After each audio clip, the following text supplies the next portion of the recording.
চকরিয়া উপজেলার একেবারে দুর্গম পথ পাড়ি দিয়ে পৌঁছতে হয় মানিকপুর। সুরাজপুর মানিকপুর ইউনিয়নের আদলে মাতামোহরী নদীর ওপারে অবস্থিত মানিকপুর বার্মিজ সরকারি প্রাথমিক বিদ্যালয়। এটি 1828 খ্রিস্টাব্দে স্থাপিত।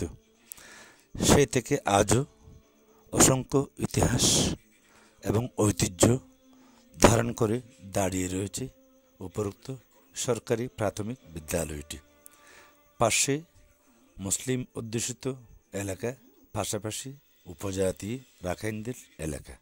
চকরিয়া উপজেলা জুড়ে কেবল এই একটি গ্রাম মানিকপুর, যেখানে মুসলিম, হিন্দু, বুদ্ধিস্ট ধর্মাবলম্বী থেকে শুরু করে আদি ওই এলাকার বাসিন্দা রাখাইন এবং আরও বিভিন্ন ধর্মাবলম্বী মানুষের একেবারে একই সাথে একাট্টা সকলে মনে হয় একটি পরিবারে বাস করছে।